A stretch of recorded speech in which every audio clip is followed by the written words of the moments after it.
I'm Sherry Preston, ABC News. You've got that perfect party plan, but what about the music? I'm DJ Ben, and I can help you with that.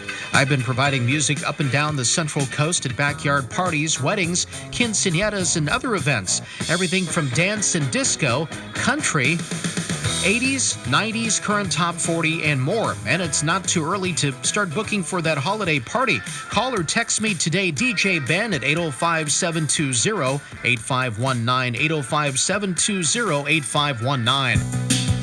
7:32. Thanks for tuning in to the information station. Coming up, a couple of interviews in just a little bit. Kathleen Hacker, the director of the Lompoc Valley Master Chorale, will talk about some upcoming holiday concerts. But right now, time to talk food with our favorite grocery gal, Amy Goldsmith. Amy's helped to launch and grow some of the most well-known brands that many of us eat or at least see on the grocery shelves daily.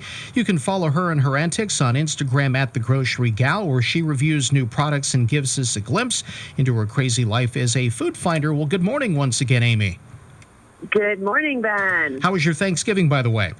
It was delicious and fun and a lovely weekend. How about you? It was great. I still have turkey I have to finish. Oh, yeah. That's good. Yeah, so we're working on that, but I know you can only, I guess the turkey is perishable, so it's only good for a little while. This is correct. That's if you freeze it and use it when you need it. Or put it in a soup and freeze the soup. Perfect. Okay. Well, anyway, I know that we always start with the latest in food news, so what's going on out there, Amy? Well, do you remember a few weeks ago we talked about that mystery Oreo flavor? Yeah, I remember that. Yeah. So Nabisco had introduced a mystery Oreo flavor that you could buy, and you could submit what you thought the flavor was. And I actually really liked the cookie. I thought it was delicious, and I guessed correctly. It was churro flavor. They just announced that it was a churro flavor. So did you win? Did you win anything for that?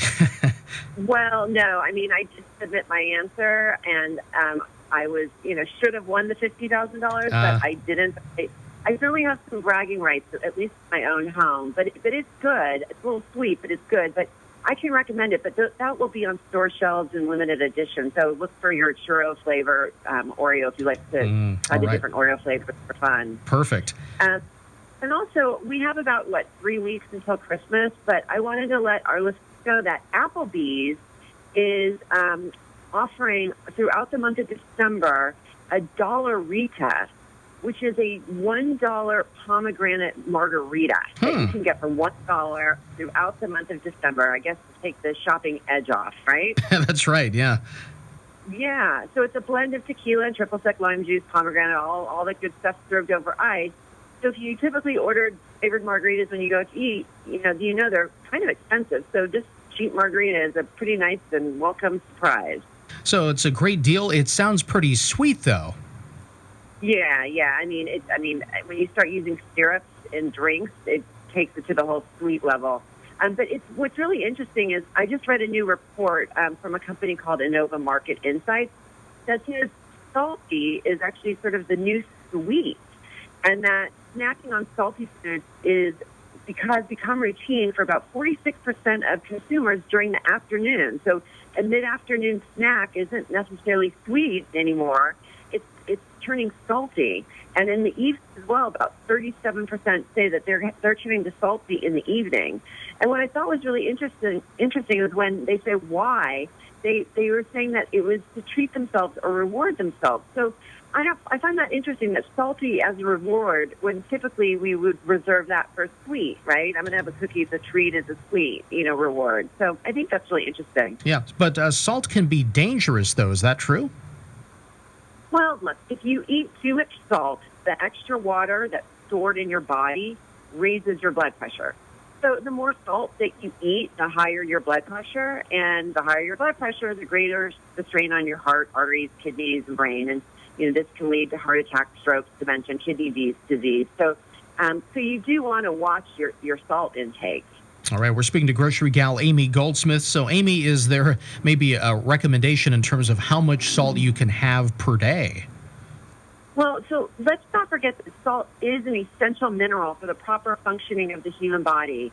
But with negative effects if you consume too much over a long period of time. So On average, Americans are eating about 3,400 milligrams of sodium per day. However, the dietary guidelines for Americans, they recommend to 2,300 milligrams. So taking that 3,400 down 1,100 milligrams to 2,300 milligrams per day is the recommended sodium limit.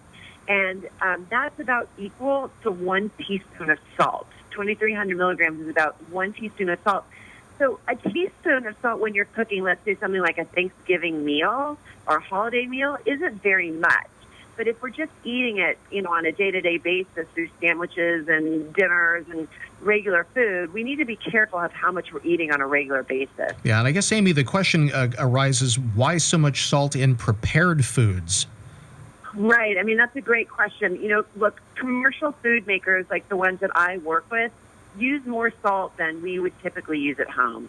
And almost all of the top sources of sodium in the American diet, think meat and pizza, white bread, cheese, hot dogs, ham, ketchup, white rolls, tortillas, come from foods typically purchased in prepared form. So some believe that packaged foods have higher salt content because they are otherwise bland, maybe due to a lack of freshness.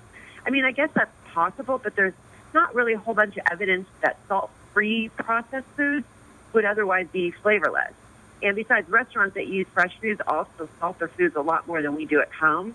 So quite honestly, the more likely explanation is truly like the quasi-addictive effect of high salt consumption. So in other words, food sellers just don't want you to like their products. They want you to crave them in increasing quantities.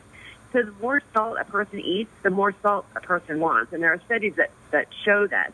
And the studies also show that people who lower their sodium intake for just like 2 to 3 months experience a measurable decrease in salt cravings.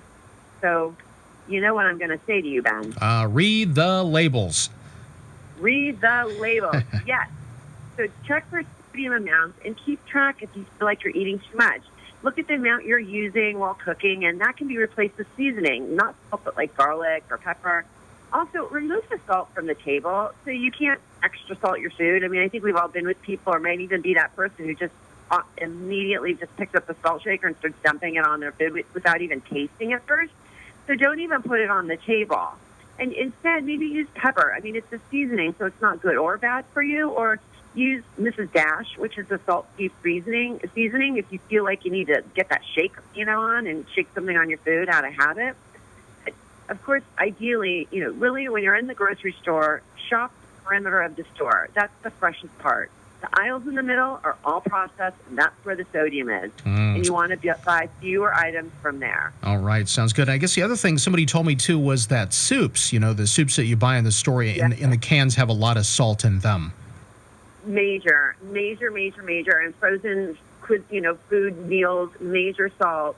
So you really, again, want to read those labels. And again, just by rule of thumb, soup and frozen and potato chips and pretzels and all that stuff in the middle aisles to shop the perimeter.